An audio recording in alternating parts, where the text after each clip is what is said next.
Hello my dear students, कैसे हो आप सभी। उम्मीद करता हूँ आप सभी स्वस्थ होंगे, मंगल सहित होंगे घर पर। कल हमने डिस्कस किया था ओलिगोपोली के फीचर्स एंड एक और डिस्कशन किया था कल collusive and non collusive oligopoly के ऊपर। आज हम डिस्कशन करेंगे perfect and imperfect oligopoly and kink demand work, kink demand curve and principle basics of market classifications के ऊपर डिस्कशन करेंगे। तो हमने ओलिगोपोली में देखा था कि few large number of seller, large number of buyers होंगे, क्लॉज सब्स्टिट्यूट्स रहेंगे, ये होमोजेनियस एंड हेटेरोजेनियस प्रोडक्ट हो सकते हैं, सेलिंग कॉस्ट होगी, इंटरडिपेंडेंट प्राइसिंग पॉलिसी होगी, price rigidity and price war मिलता है इसमें। और जो नॉन कोलिसिव में कार्टेल फॉर्मेशन, कोलिसिव ओलिगोपोली उसमें कार्टेल फॉर्मेशन होता है। कट थ्रोट कॉम्पिटिशन में नॉन कोलिसिव ओलिगोपोली में।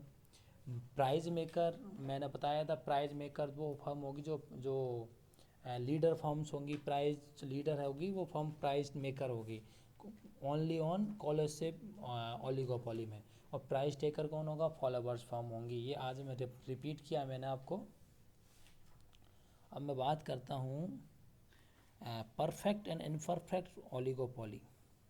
If oligopoly firms are producing homogeneous product, it is a situation of perfect oligopoly. मैंने परफेक्ट कंपटीशन में आपको बताया था कुछ कि होमोजेनियस वो प्रोडक्ट रहेंगे, इससे ये सारी चीज़ें डिस्कस की थी। Homogeneous product, same price, fix price रहेगी and no control over the price and supply, ये सब चीज़ें डिस्कस की थी। तो इसी तरीके से जो ओलिगोपोली है, परफेक्ट ओलिगोपोली की बात करेंगे तो अगर प्रोडक्ट के डिफ्रेंसिएशन नहीं है बिल्कुल भी, अगर प्रोडक्ट होमोजेनियस है, it's means it's called perfect oligopoly. Next is imperfect oligopoly. If oligopoly firms are producing differentiated product, it is a situation of imperfect oligopoly. अगर मैंने बोला था इम्परफेक्ट कॉम्पिटिशन, आपको जब पढ़ाया था मैंने मोनोपोलिस्टिक, इम्परफेक्ट कॉम्पिटिशन भी बोलते हैं उसको, मोनोपोलिस्टिक को। इम्परफेक्ट कॉम्पिटिशन में बोलते हैं मोनोपोलिस्टिक आती है, मोनोपोलिस्टिक, ओलिगोपोली, ड्यूपोली, ये सब इम्परफेक्ट कॉम्पिटिशन में आती है। तो अगर ओलिगोपोली में जो जितने भी फर्म्स है उनके फर्म्स के द्वारा अगर जो प्रोडक्शन हो रहा है, वो प्रोड्यूस हो रहा है जो भी, तो वो प्रोड्यूस अगर उनके होमोजेनियस प्रोडक्ट न होकर के डिफ्रेंशिएट प्रोडक्ट्स है, उनमें डिफ्रेंशिएशन है, it's mean it is imperfect oligopoly. Okay, professor Swiggy के अकॉर्डिंग मैंने बोला था इस जो ओलिगोपोली है इसमें किसी तरीके का डिमांड कर्व का डिटर्मिनेशन होता ही नहीं है। डिमांड कर्व डिटर्मिनेशन नहीं होगा, इनडिटर्मिनेट डिमांड कर्व होता है। लेकिन प्रोफेसर स्विगी है, एक प्रोफेसर स्विगी थे, तो उन्होंने इस डिमांड ओलिगोपोली में मार्केट में डिमांड कर्व डिसाइड करके बताया था कि यहाँ उन्होंने बताया था कि जो ओलिगोपोली मार्केट है इसमें जो डिमांड कर्व होगा वो किंक्ड डिमांड कर्व होगा। किंक डिमांड कर्व, वो कहते हैं कि किंक डिमांड कर्व शो करता है price rigidity and history.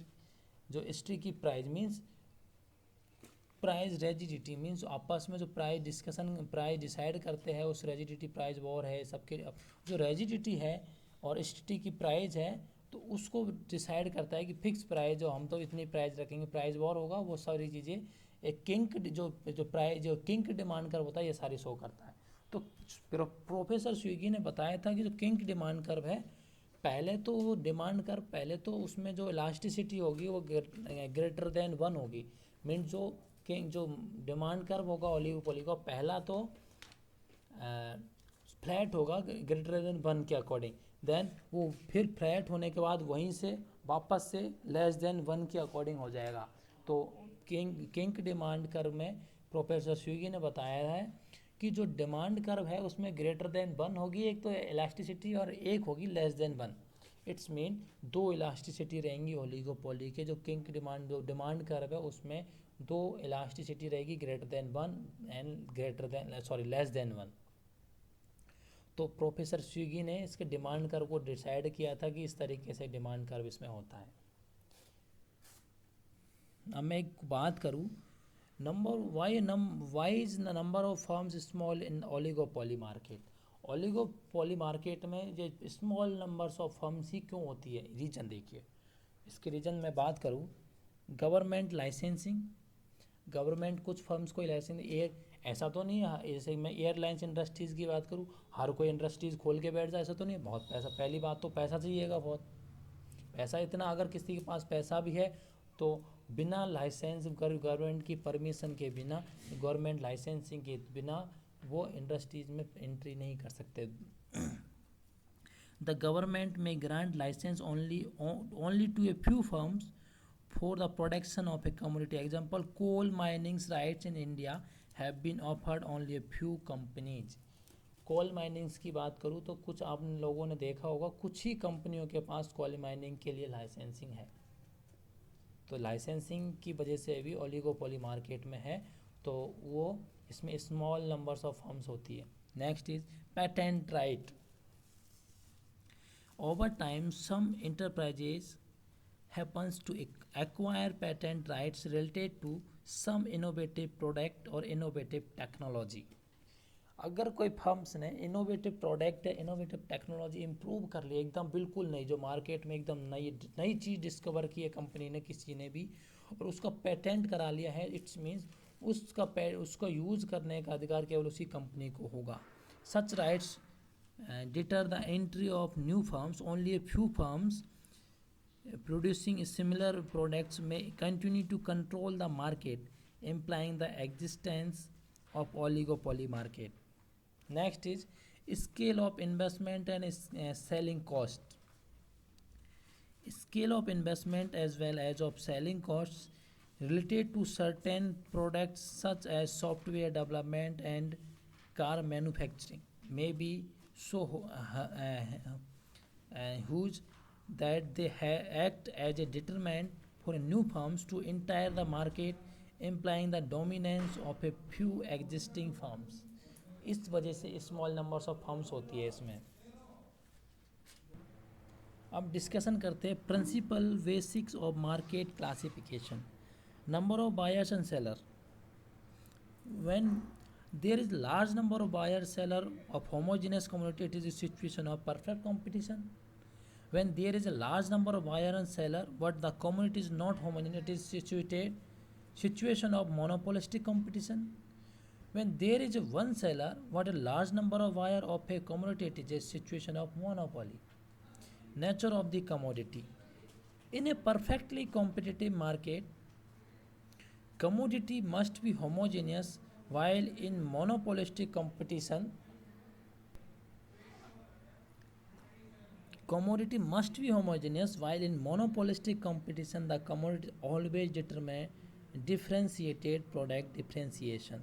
In monopoly the product may or may not be homogeneous. Now degree of price control.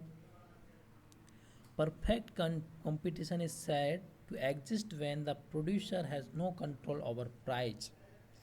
In contrast, the monopolistic has full control over price. Monopolistic competition is characterized by partial control over price. Monopolistic, जो monopolist है मतलब means monopoly है, उसमें full control रहता है। जो monopolistic वो है कंपटीशन, उसमें पार्शियल कंट्रोल रहता है, और परफेक्ट कंपटीशन में कोई कंट्रोल नहीं होता है। Knowledge of the market. In case of perfect competition, buyer and seller have perfect knowledge of the market. In other forms of market, there is imperfect knowledge of the market. Now, mobility of factor. Perfect mobility of the factor is another unique characteristic of perfect competition. It is not an essential feature of other forms of market. केवल perfect competition में ही जो factors की mobility है वो perfect mobility होती है, other में किसी भी मार्केट में नहीं होती है। तो आज ये हमने डिस्कशन किया ओलिगोपोली मार्केट के ऊपर।